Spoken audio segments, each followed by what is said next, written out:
Hello everybody, welcome and welcome back to the channel. मेरा नाम रिया मिश्रा है और मैं आज आप लोग को कराने वाली हूँ डीएलएड के टॉप इम्पॉर्टेंट क्वेश्चंस। ठीक है, ये सारे क्वेश्चंस बहुत ही इम्पॉर्टेंट है अगर आप डीएलएड एग्ज़ाम की प्रिपरेशन कर रहे हो तो। मैं आज लेके आई हूँ हिंदी के टॉप क्वेश्चंस, तो मन लगा के पढ़ाई कीजिएगा, साथ में ही आप हर एक क्वेश्चन को सॉल्व कीजिएगा। ये सारे क्वेश्चंस हिंदी के बहुत इंपॉर्टेंट है, डीएलएड में आ सकते हैं। तो चलिए हम लोग शुरू करते हैं।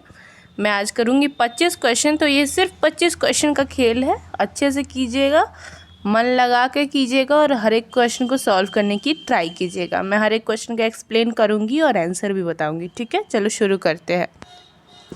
क्वेश्चन नंबर 1 पूछता है महोजस्वी का संधि विच्छेद क्या है। ध्यान रखिए कि डीएलएड में समास और संधि विच्छेद बहुत अच्छे से आपको पता होना चाहिए, दोनों इम्पॉर्टेंट टॉपिक्स है। ठीक है, महोजस्वी का संधि विच्छेद क्या है। महा प्लस ओजस्वी, महो प्लस जस्वी, मह प्लस होजस्वी, महोज प्लस शवी। देखो, महोजस्वी का संधि विच्छेद है महा प्लस ओजस्वी। यह वृद्धि स्वर संधि का उदाहरण है। इसमें आ प्लस ओ मिलाकर ओ हो जाते हैं। ठीक है, तो हमारा क्वेश्चन नंबर 1 का आंसर ए होगा। ठीक है, चलो हम लोग क्वेश्चन नंबर 2 पे बढ़ते हैं। क्वेश्चन नंबर 2 पूछता है चतुरानन में कौन सा समास है। कर्मधारय, तत्पुरुष, बहुब्रीहि, अव्यय भाव। क्वेश्चन नंबर 2 का आंसर होगा सी, चतुरानन में बहुब्रीहि समास है। चतुराहन का विग्रह होगा। देखो, 4 है आनंद जिसके, और यह बहुब्रीहि समास होगा। ठीक है, क्वेश्चन नंबर 3 पूछता है नील गगन शब्द में समास कौन सा है। तत्पुरुष समास, द्विगु समास, कर्मधारय समास, बहुब्रीहि समास। 3 का आंसर होगा हमारा सी, नील गगन में कर्मधारय समास होगा। नील गगन, नीला गगन, यह कर्मधारय समास का उदाहरण है। इस समास में पहला पद विशेषण और दूसरा पद विशेष्य कहलाता है। ठीक है, क्वेश्चन नंबर 4 पे चलते हैं। क्वेश्चन नंबर 4 पूछ रहा है मैत्री की राह बताने को, सबको सुमांग पर लाने को, दुर्योधन को समझाने को, भीषण विध्वंस बचाने को, भगवान हस्तिनापुर आए, पांडव का संदेशा लाए। यह 2 न्याय अगर तो आधा तो, पर इसमें भी यदि बाधा हो तो दे दो केवल 5 ग्राम, रखो अपनी धरती तमाम, वह हम वहीं खुशी से खाएंगे, परिजन पर असी न उठाएंगे। दुर्योधन वह भी देख न सका, आशीष समाज का ले न सका, उल्टे हरि को बांधने चला, जो था असाध्य साधने वाला चला। जब नाश मनुज पर छाता है, पहले विवेक भर जाता है। पांडव युद्ध टालने के लिए किस हद तक समझौता करने को तैयार थे। ये क्वेश्चन, मेन क्वेश्चन ये है कि पांडव युद्ध टालने के लिए किस हद तक समझौता करने को तैयार थे। युद्ध ना हो उसको टालने, युद्ध को टालने के लिए पांडव कितने हद तक जा सकते थे। थोड़ा सा राज्य लेकर, एक गाँव लेकर, 10 गाँव लेकर, 5 गाँव लेकर। तो 4th का आंसर ऊपर लिखा हुआ है डी नंबर, 5 गांव लेकर। देखो यहाँ पे क्या लिखा हुआ है, सबसे ऊपर ही है। ठीक है, दे दो केवल 5 ग्राम, 5 गांव। ठीक है, हमारा 4th का ऑप्शन नंबर डी होगा। ठीक है, पांडव युद्ध टालने के लिए केवल 5 ग्राम लेकर समझौता करने को तैयार थे। क्वेश्चन नंबर 5 पूछता है हम लोग दिल्ली घूमने गए और वहाँ 4 दिन रहे, किस वाक्य का उदाहरण है। सरल वाक्य, मिश्र वाक्य, संयुक्त वाक्य, इसमें से कोई नहीं। 5th का आंसर होगा हमारा सी नंबर, संयुक्त वाक्य। ठीक है, हम लोग दिल्ली घूमने चले गए और वहाँ 4 दिन रहे, यह एक संयुक्त वाक्य का उदाहरण है। यहाँ 2 वाक्य देखो और के द्वारा जुड़े हैं। ठीक है, क्वेश्चन नंबर 6 कहता है अमाउंट आउटस्टैंडिंग के लिए सही परिभाषित शब्द है अध्यर्थिक राशि, जमा राशि, बकाया राशि, भुगतान राशि। ठीक है, 6th का आंसर होगा सी, बकाया राशि। ठीक है, अमाउंट आउटस्टैंडिंग के लिए सही पारिभाषिक शब्द है बकाया राशि। ठीक है। क्वेश्चन नंबर 7 हमारा पूछता है निम्नलिखित में से कौन सा सकर्मक क्रिया का उदाहरण है। अब ऑप्शन देखते हैं। राम हंसता है, पक्षी उड़ता है, राहुल सो रहा है, अंजलि पत्र लिखती है। 7th का आंसर हमारा होगा डी, अंजलि पत्र लिखती है। सकर्मक क्रिया का उदाहरण है अंजलि पत्र लिखती है। वाक्य में अंजलि कर्ता और करता है और पत्र कर्म है। ठीक है। क्वेश्चन नंबर 8 पूछ रहा है, एक सेकेंड बच्चा लोग। क्वेश्चन नंबर 8 हमारा पूछ रहा है पुरातन का विलोम शब्द क्या है। प्राचीन, पुराना, नवीन, प्राच्य। दोनों एक दूसरे से रिलेटेड है, लेकिन 8 का आंसर हमारा होगा ऑप्शन सी, नवीन। पुरातन का विलोम शब्द होगा नवीन। ठीक है। पुरातन का नवीन, प्राचीन का अर्वाचीन या नवीन। ठीक है। चलो क्वेश्चन नंबर 9 हमारा पूछ रहा है नाक का बाल होना मुहावरे का अर्थ क्या होगा। नफरत करना, अधिक प्यार होना, मित्र से दुश्मनी, बाल गिरना। 9th का ऑप्शन हमारा होगा बी नंबर। ठीक है। अधिक प्यारा होना। नाक का बाल होना मुहावरे का अर्थ है अधिक प्यारा होना। ठीक है। चलो क्वेश्चन नंबर 10 हम लोग देखते हैं। 10 कहता है इनमें से कौन सा वाक्य अशुद्ध है।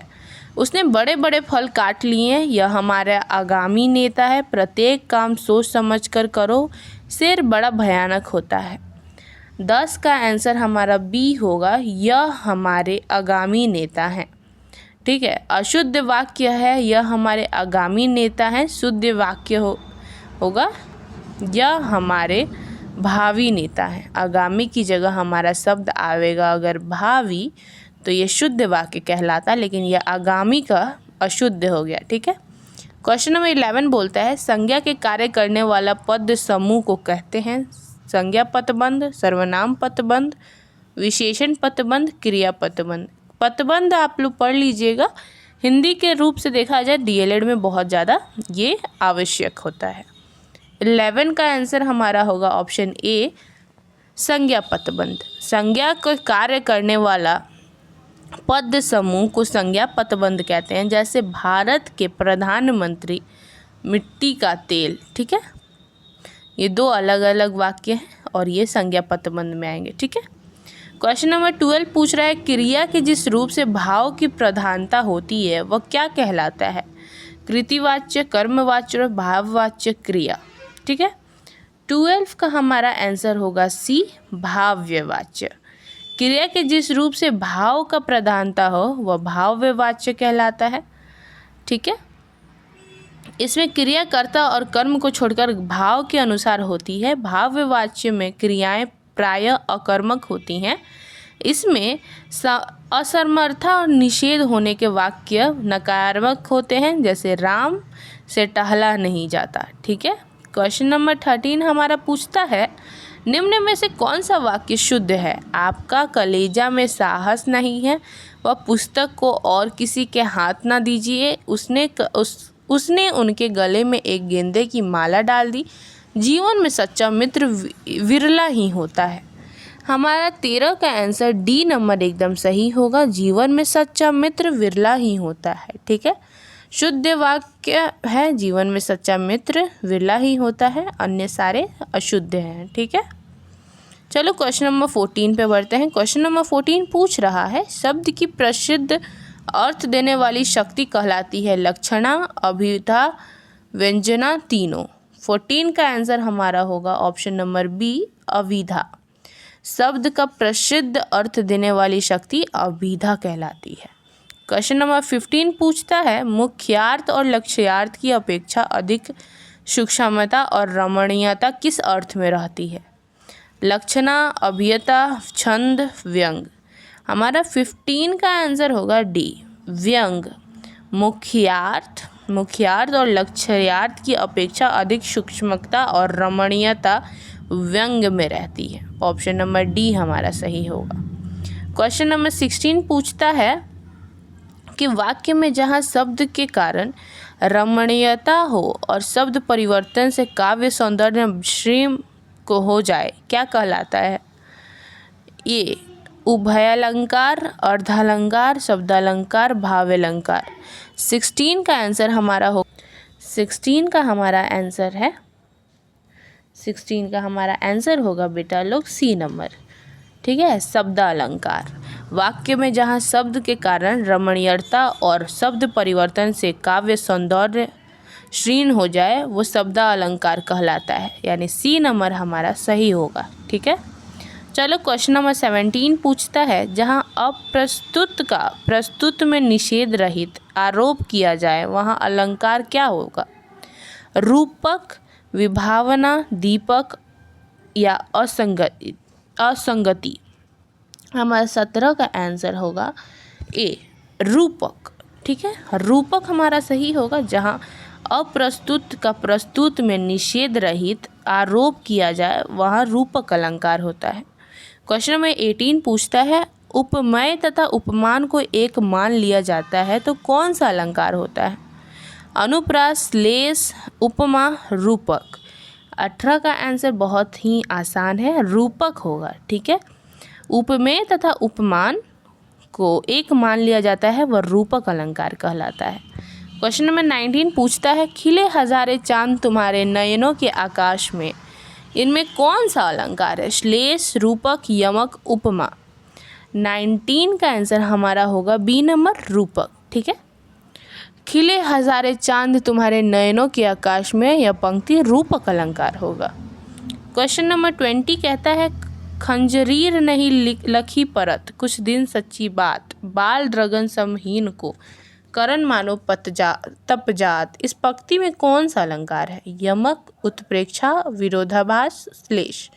20 का आंसर हमारा होगा बी नंबर, उत्प्रेक्षा।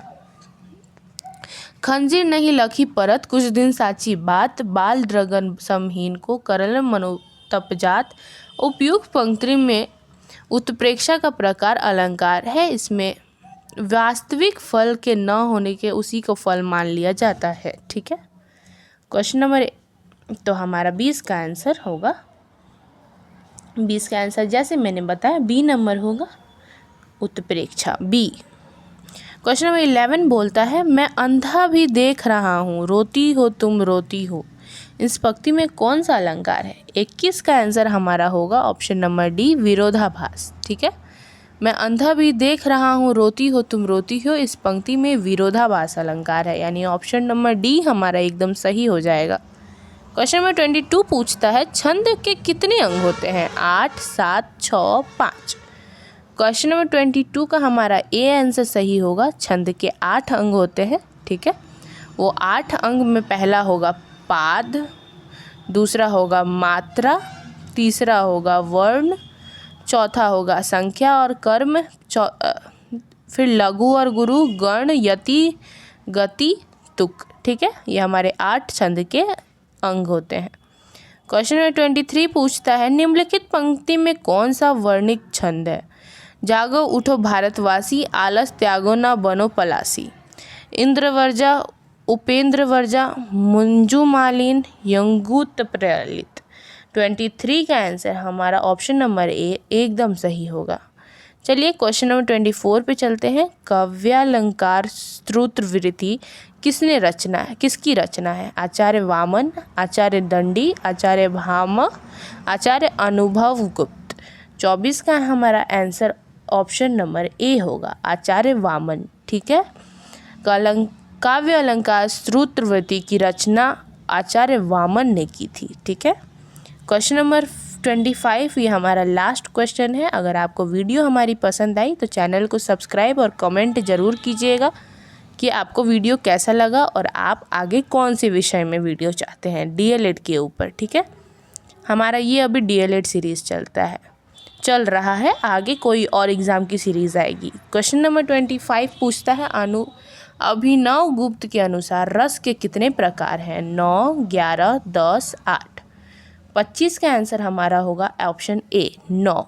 ठीक है, आचार्य अभिनव गुप्त के अनुसार रस के 9 प्रकार हैं। श्रृंगार रस, हास्य रस, करुण रस, रौद्र रस, वीर रस, भयानक रस, विभत्स्य रस, अद्भुत रस, शांत रस। ये हमारे 9 प्रकार हुए, ठीक है, आचार्य अभिनव गुप्त के अनुसार। ठीक है, चलिए चैनल को सब्सक्राइब, लाइक, शेयर और अपने दोस्तों में शेयर ज़रूर कीजिएगा, कमेंट ज़रूर कीजिएगा। मिलते हैं नेक्स्ट वीडियो में, तब तक अपना ध्यान रखिए और मन लगा के पढ़ाई कीजिए।